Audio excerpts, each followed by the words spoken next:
US investment green card. $800,000 must have legally documented money. Exit period after 3 years. Shuda LP 6302946180. KCR గారు justice Narasimha Reddy గారికి 12 పేజీల లేఖ ఏదైతే రాసినారో నేను మొదటిసారి కేసీఆర్ గారికి భయం పుచ్చుకుంది. చేసిన తప్పిదాలు బయటకు వస్తున్నాయని, తనకు శిక్ష పడుతుందేమో అన్న భయం ఆయనలో వ్యక్తమైనట్టుగా ఈ 12 పేజీల లేఖ ద్వారా అర్థమవుతా ఉంది.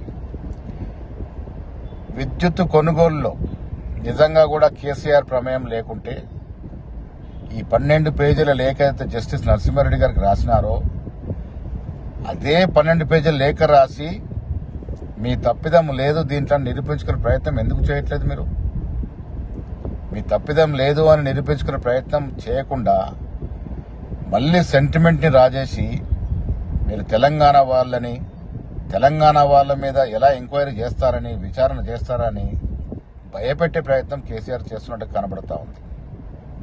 తెలంగాణ వారైనా ఆంధ్ర వారైనా తెలంగాణ సొమ్ము దుర్వినియోగం అయితే తప్పకుండా చర్యలు ఉండాల్సిందేది ప్రజలు కోరుకుంటున్న విషయం. విద్యుత్ కొనుగోలులో భారీగా ముడుపులు చేతులు మారినాయి.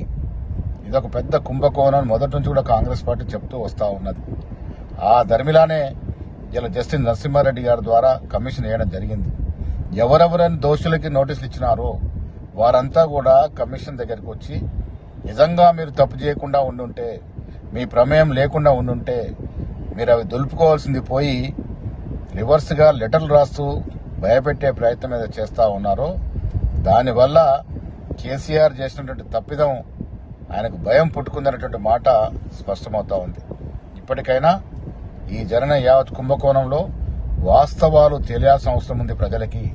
ప్రజలు కూడా కాంగ్రెస్ ప్రభుత్వాన్ని, రేవంత్ రెడ్డికి అదే తలంపు ఆలోచన ప్రజలకు ఉంది కాబట్టి ప్రజల ఆలోచన విధంగా కాంగ్రెస్ ప్రభుత్వం నడుచుకుంటుందనే మాట కూడా ఈ సందర్భంగా ప్రజలకి మనవి చేస్తూ కేసీఆర్ యొక్క డల్లతనం, ఆయన యొక్క భయం ఈ లేఖ ద్వారా బయటపడిందనే మాట కూడా స్పష్టం చేస్తా ఉన్నాం.